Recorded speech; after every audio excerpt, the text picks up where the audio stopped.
We'll get rid of anyone who can't do their job properly, the boss said sternly. I felt ashamed because I couldn't finish my work on time. I get it. I'll quit, I said sadly. I was exhausted and couldn't keep up anymore, so I chose to leave the company. Are you really giving up? It won't be easy for someone your age to find another job. The boss teased me. The day after I left my job, I got a call from a former colleague on my phone. Hey, it's bad. Can you come back, Mr. Watson? They begged. It seems like ever since I left, our contract companies have been calling nonstop. My ex-colleague explained.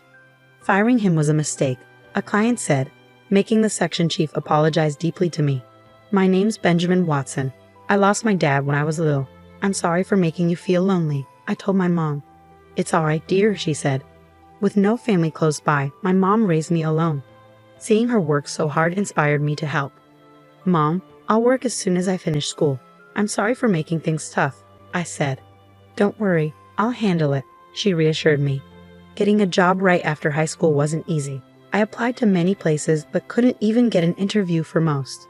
I was without a job for about a month. Then finally, one company gave me a chance. It was a sales job at an insurance company. I was nervous because I'd heard that working in insurance sales was tough, with strict targets to meet. But I really wanted to help my mom and have a job. So I went to the interview determined to do my best. Luckily, they hired me right away, maybe because they saw how keen I was or maybe they needed someone urgently. Now, after 35 years, I'm still working in sales, dealing with big clients. My sales just about meet the targets each month and I haven't moved up in the company. But I think my hard-working nature still shines through. My clients trust me because I treat them well. A client wants to ask about insurance. Is that all right? One person asked. Can I come by this afternoon? Another person wanted to know. Of course, I'd be glad to help, I answered. Even on my days off, if someone needed me, I'd go to them. I just wanted to make sure they felt better about things. Mr. Watson, do you take enough time off? A colleague asked me. Yeah, I do, I said, but maybe I didn't really. You say you do, but I bet you're not really taking enough time off, right?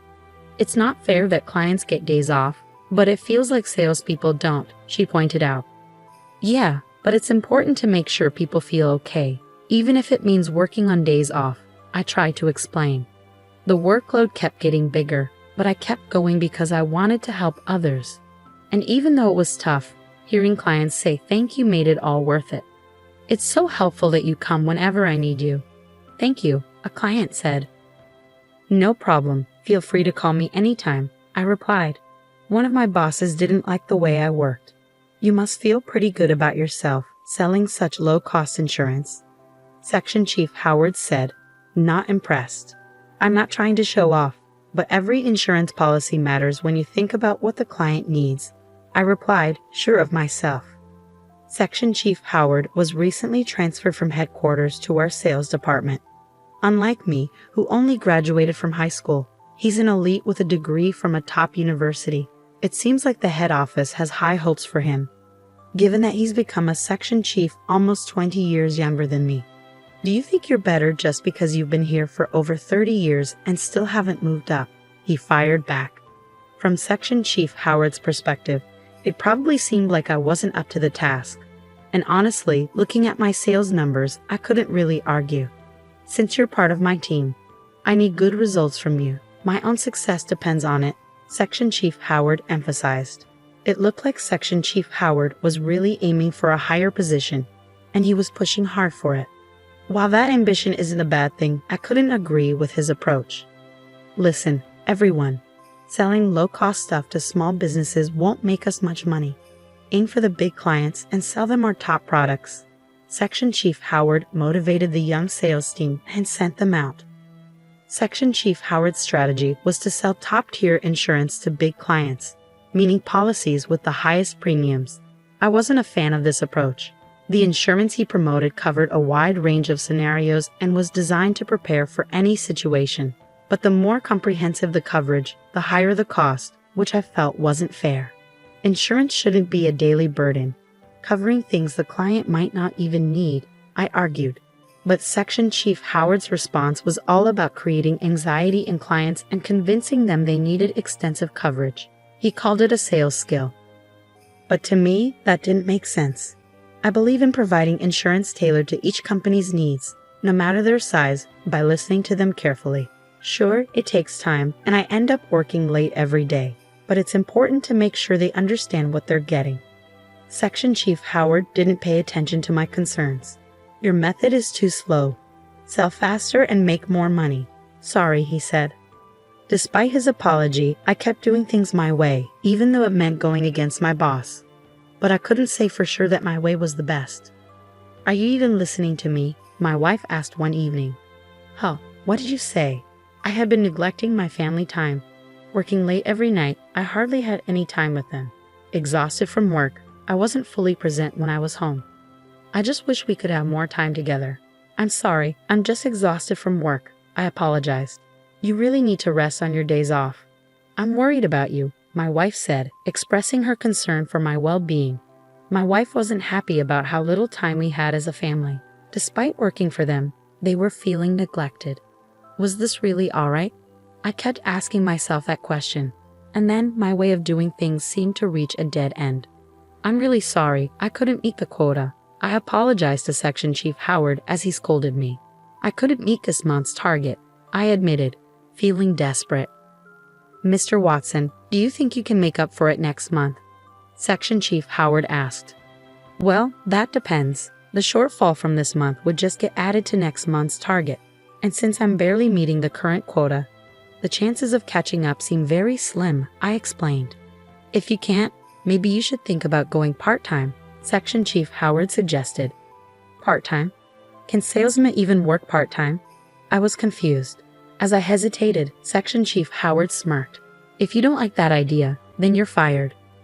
I was fired. Fired. Surprisingly, saying it out loud didn't feel as bad as I thought it would.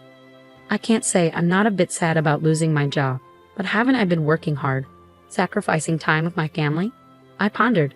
Maybe it's a chance to appreciate the time with my loved ones that I've been missing out on.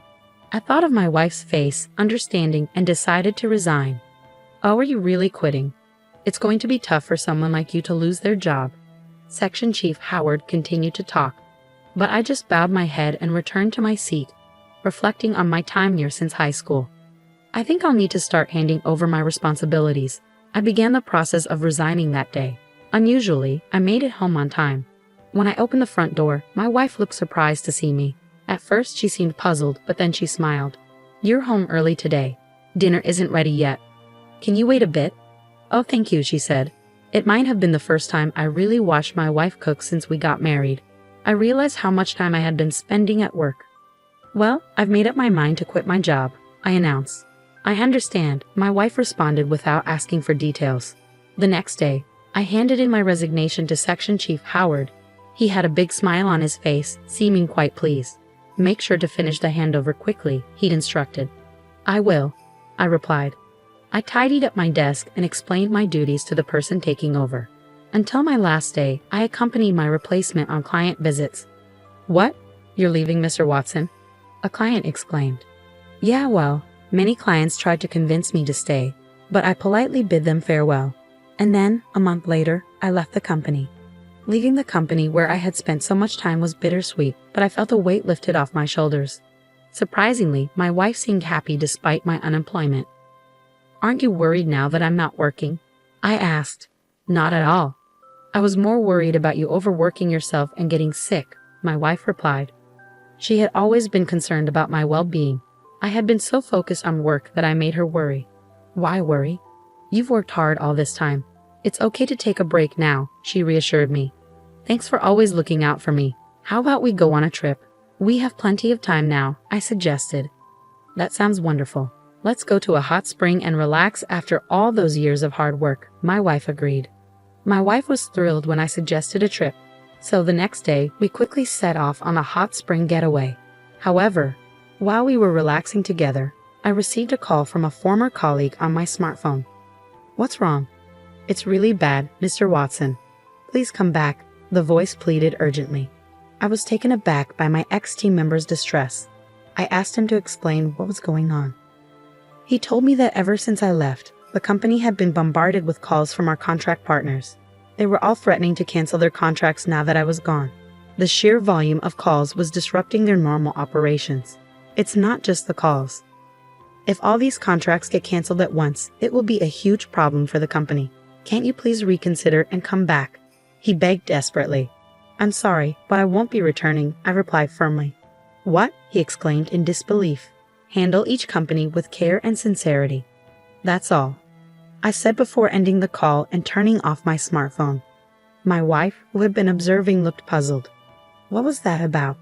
My ex-team member asked me to return, realizing how valuable you were after I left, I guess, I explained. My wife smiled at the story. Even though I missed my job, I knew that if I went back, I wouldn't see her smile like this. I made the decision not to return to work, for the sake of my wife and the happiness I saw in her expression when I wasn't working. From then on, I ignored calls from my ex-team member and enjoyed our trip. While out for a walk, my wife suggested we visit an old-style cafe. This place looks charming, doesn't it? I've been wanting to check it out. You have a good eye for cafes, I commented. My wife's expression turned slightly melancholy at my words, and I wondered if I had said something odd. You see, visiting cafes is one of my hobbies, she confessed. Oh, I didn't realize. Cafes are popular and have such charming food, so it makes sense that many women enjoy them. I responded. I'm actually a certified barista, did you know? She revealed. That's incredible, I exclaimed.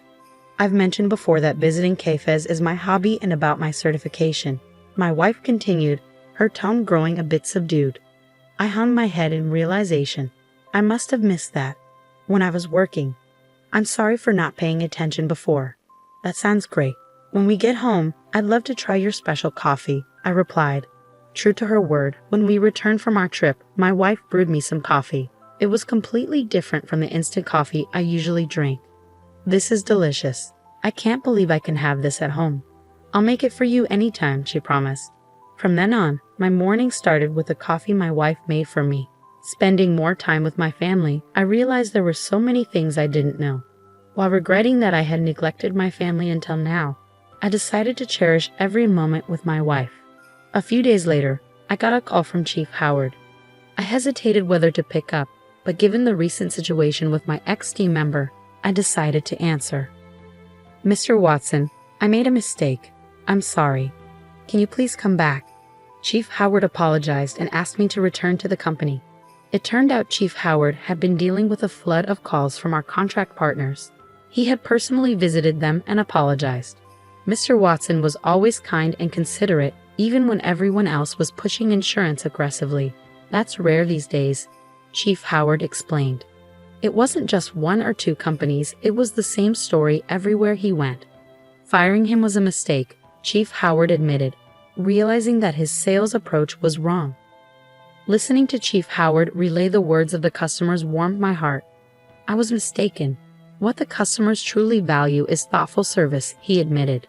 You have a keen eye for understanding customers. I want to start from scratch and learn from you, Chief Howard confessed, his tone devoid of the condescension from before.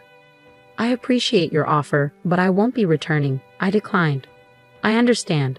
Well, if you realize your mistake and change your ways to treat your customers better, then that's what matters. I've already found a new job, I explained. My words seemed to catch Chief Howard off guard, even over the phone. After a moment of silence, he responded, I see. There's nothing more we can do then. Chief Howard sounded disappointed as he apologized to me and ended the call. While I do worry about the company I used to work for, I'm also excited about starting something new. No matter how old you get, starting afresh is nerve-wracking, but as long as I'm with my wife, I know I'll be okay. Together with my wife, we opened a small cafe. When I lost my job, my wife shared a little dream with me. I want to run a cafe I love and enjoy a relaxed life in our old age. So we saw my resignation as an opportunity to chase my wife's dream together. At first, most of our customers were her friends, but soon word spread and our business started to thrive. With my background in sales, I was good at serving customers, while my wife enjoyed chatting with her friends while working, always seeming happy. One day, as I greeted a customer as usual, to my surprise, it was Chief Howard. His eyes widened when he saw me. I couldn't help but give a wry smile and led him to an open seat. Is this your new job? He asked. Yes, my wife and I started it together, I confirmed. It seemed Chief Howard was taking a break from work and decided to stop by the cafe. He wasn't one to visit places often before, but it seemed he was back in the field since that incident. "You look really happy now, Mr. Watson. Are you?" he observed. Thinking back, I always seemed tired when I was at the company. He might be onto something. I used to feel guilty about not spending enough time with my wife. Now I'm enjoying my work while being with her. "You seem to be enjoying yourself too.